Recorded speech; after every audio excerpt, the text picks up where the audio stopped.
Hey everybody, for today's video, we're playing Trundle in the top lane up against Garen. Noxus Hater 60 died. That's a good Garen name, I gotta say.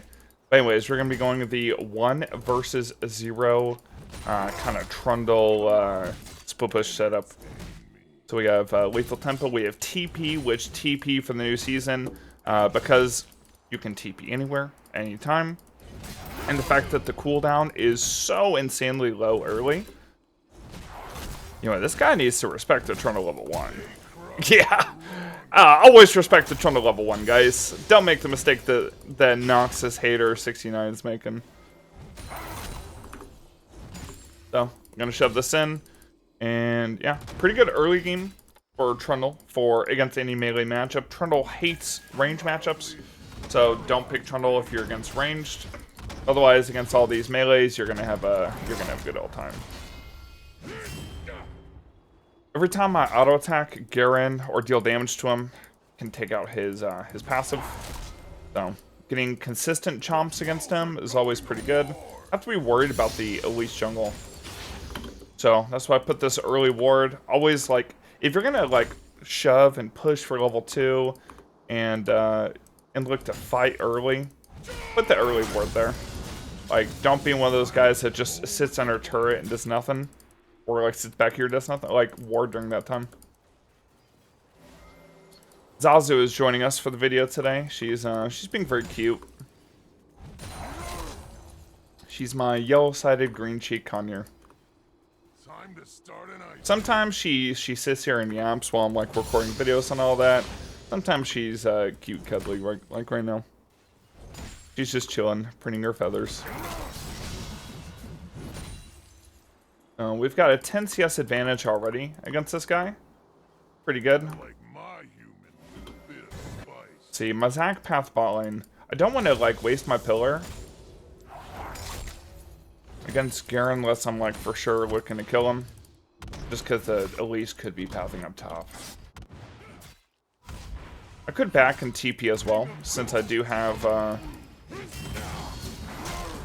yeah, there we go. Exactly. So she actually went around my ward that I placed here to walk up and put pressure. So now I have to sit back here. So she's going to go after this. We got first blood bottom. Huge for the feet. They have Mbessa. They got Ari ADC. So they got a good mix of physical and magic damage. See if I... one ward down there, but if Elise did the crab and is just sitting in the bush, then I'm in a world of hurt.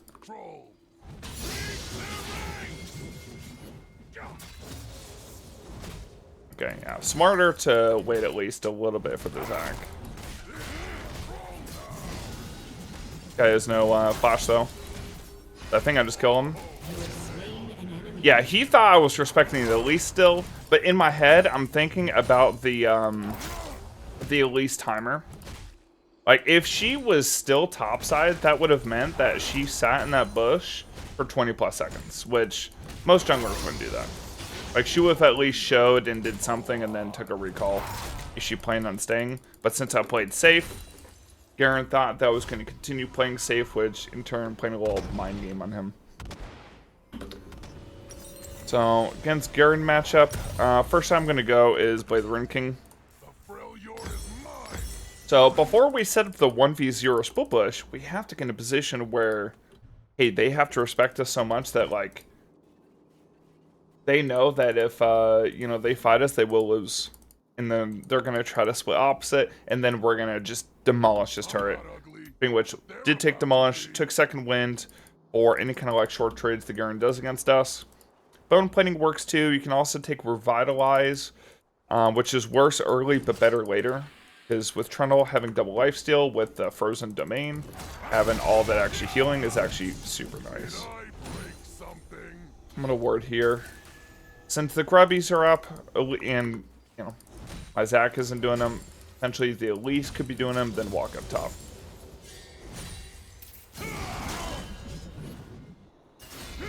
So I'm making use of the healing. I got Vamp Scepter. Gonna be looking to get small trades against Garen. Leading into the all-in. Okay, at least one bottom.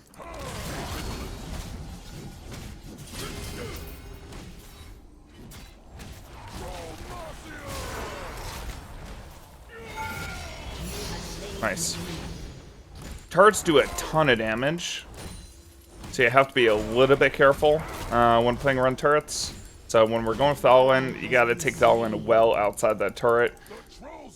Turrets, like, increase. I hate it for this season, especially with all the champs out of play. But, yeah. The diving aspect is a little bit harder for the season. Hey, split push still here.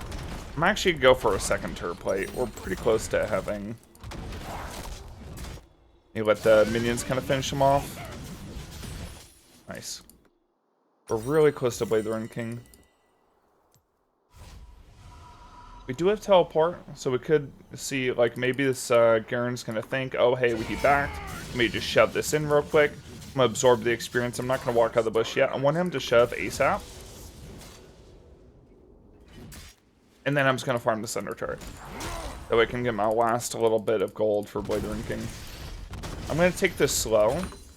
Specifically so this wave gets kind of held back.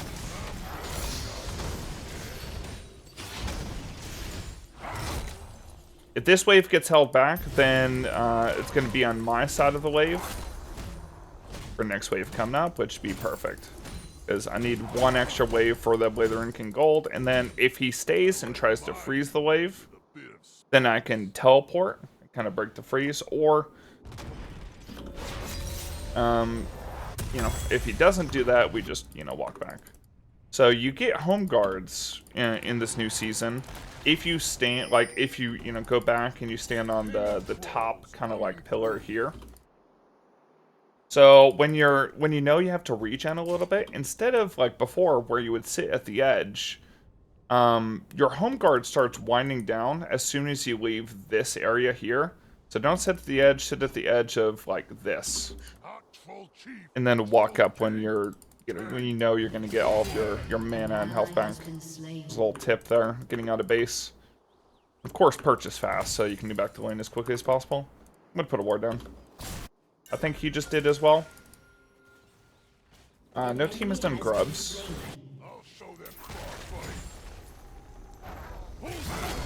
So the whole time I'm fighting against Garen here, by the way, I am straight up just looking at my minimap at the same time.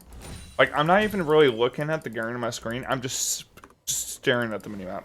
There's not a lot of, there's not a lot of crazy mechanics that, you know, Garen can do to me while I'm, like, trying to keep my eyes on the map. Damn. So we know Lisa's topside. She probably goes to grubs. She could be sitting around. She could do, like, Krugs or something.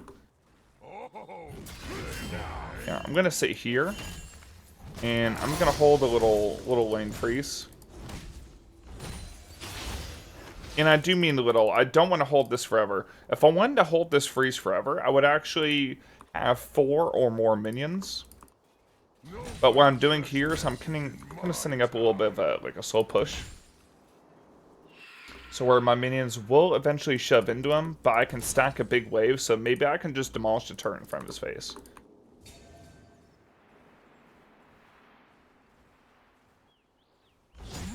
So, got the wave in a super good spot.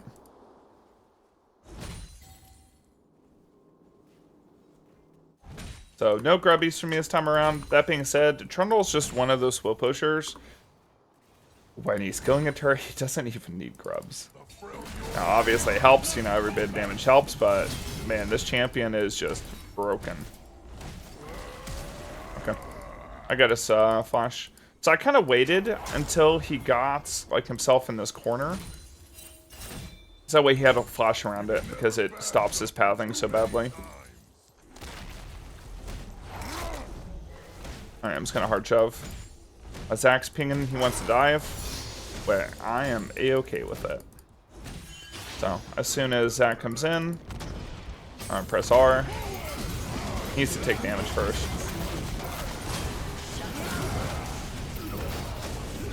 So, nice thing about a Zach jungle, or maybe like an Elise jungle, is these junglers have, you know, like Zach has his passive, Elise has a way to drop turret aggro. So if you're receiving a gank and your jungler's looking to dive and they're playing Master Yi, Elise, you know, anything that can either like tank a bunch of the damage for you, or they have a way to drop turret aggro with some kind of untargetability from the ability. That's who you want to lead the kind of dive. I'm gonna take this whole turret. That's gonna get us the feet.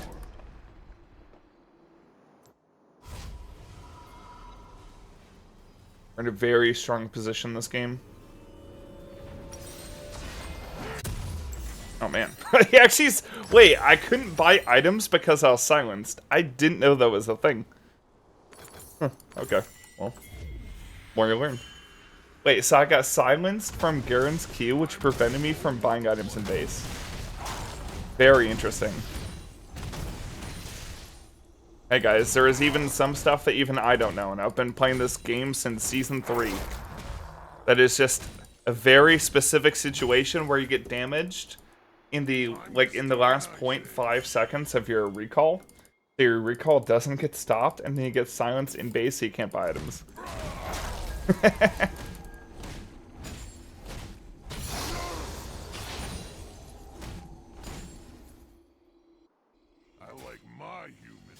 Okay, so next time we're going to build is Ravenous Hydra, that way we can push as fast as possible. After that, we're going Trinity Force and then Hullbreaker. It's like the ultimate, you know, in-game split push centered build.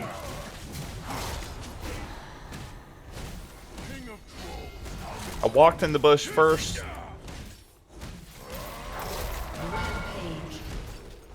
So I didn't lead with my pillar because I know that, you know, he's going to try to go through the bush, maybe like get around the wall. And I have the move speed from my W at first to kind of stick onto him.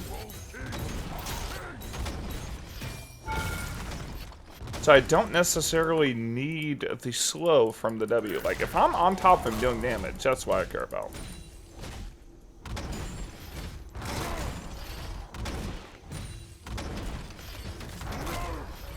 Okay, looks like they're gonna send, okay, new challenger approaches. So anytime you're playing against Mbessa or somebody with skill shots, make sure you look to like sidestep, or against like Darius or Mbessa where they have abilities where you actually step in. You know, Aatrox has that too. Look to try to minimize damage as much as possible.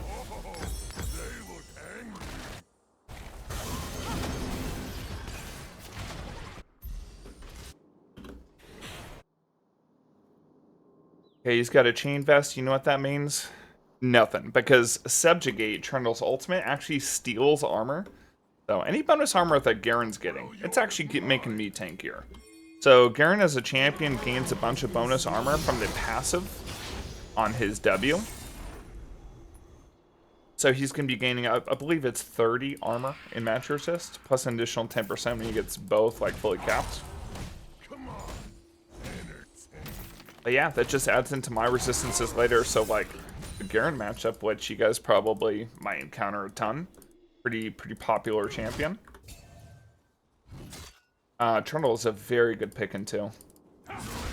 And Trundle as a champion doesn't really rely on his team. He kind of does his own thing all game long, which for this season, there's all these you know, objectives, especially an objective out of con, like more reasons why Garen might not want to go match us. He might want to do something else and match us and go team fight or something fun like that.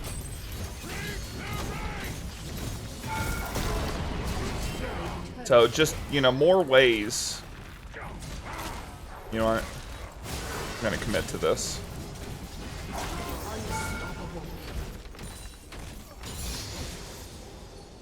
You know, I think we go for the super breach. You don't want to take the inhib before 20 minutes, because that's going to deny a full lane of experience and gold for your team. I'm fine taking out this next wave, though. I mean, they're not even sending people on me. I mean, the enemy team has completely disrespected me.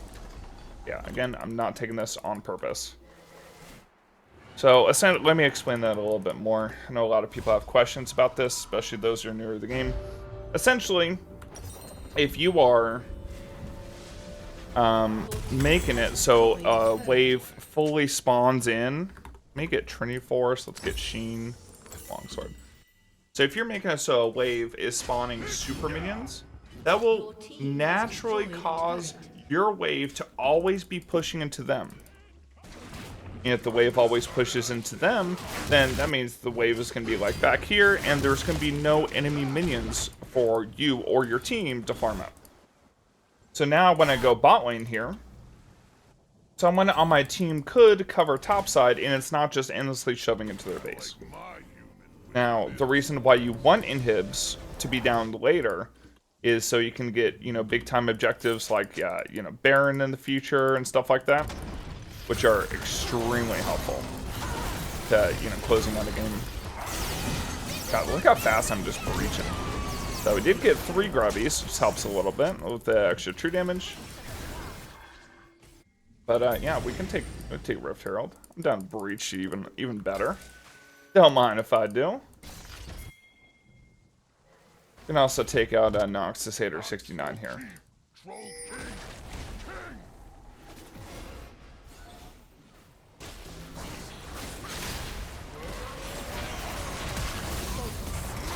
A well-placed pillar from Trundle can completely negate someone from getting away. Like, basically they have to flash or dash over, or they're just screwed. So usually, like, you want to pin them against a wall or other piece of terrain.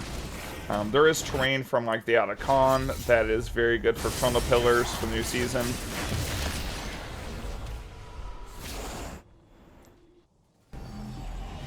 Alright, so because I have TP, now I can TP bottom, I can TP top. So if my team pushes out waves, and hey, maybe they send, you know, 2 or 3 topside because I'm putting on a pressure, this teleport is going to allow me to just move around the map like freaking crazy. Double life steal also is very good for dueling, which you need to be able to duel your opponent first. You know, force them to have to go away from you, force someone else to come cover. And double life still works very well with the frozen domain, the Trundle W, because you get 25% increased healing. Okay, so I only see Garen. Everyone else is kind of off the map. Like, just because you're shoving and like, oh, hey, I can take out Ahri. Well, you gotta be thinking, hey, what about the other people on the map? Always be scanning the map and see who could potentially come at you. Also be saying if your team's in position pressure. Because if your team is not in position to pressure, when you're up here, like, my team is in base room. You know, their team is off the map. Like, if I push up and try to pressure this, and try to get the inhib now, I'm not doing a lot for my team there. Like, basically, I can get caught up for free, unless I'm just, like, so confident I can just, you know, 1v3 or however many people they send at me. And no reason to force it. So, the mistake that I was just talking about, Yasuo just made it, because he pushed up here, whereas these guys are, like, not pushed up yet. Pretty close to Trinity.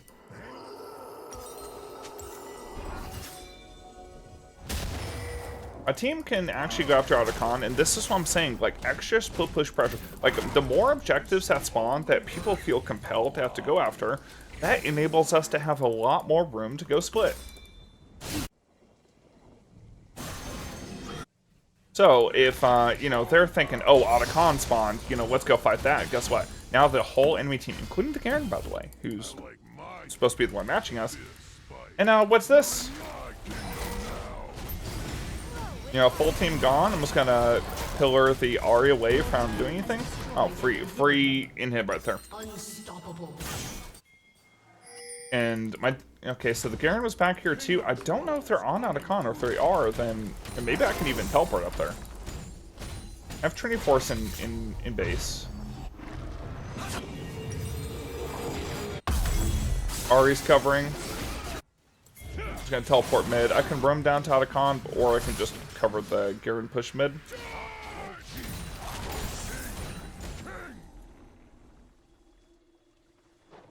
Kind of realign myself. So Ravenous Hydra gives us a bunch of bonus from like epic monster rewards like the dragons. And more importantly than ever, the flowers. They give so much adaptive force and experience. You just force. And you see, like, literally all I've been doing all game long, and this is just Trundle in a nutshell. You just shove, you pressure. I've been kind of sitting on this Rift Herald, because I want to use it to break this. But before I use it, before I commit to a split, I'm going to be, you know, watching the map, making sure that, you know, people are either showing or my team is in a position of pressure. So now my team is pressuring, they're fighting up here. Ari's trying to, like, insta-clear the map. Or insta-clear the waves. That's where Rift Herald was so strong, because you can't just insta-clear this. I can just get the inhib.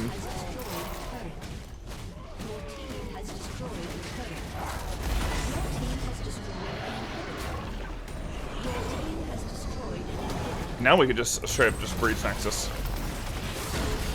This is Trundle 101. And of course my next down would be Hullbreaker, which you could use for, you know, bonus splitting. But hey, this is how you just straight up carry a game through splitting, applying so much pressure. And we had so much extra gold over Garen because of all these turrets we got.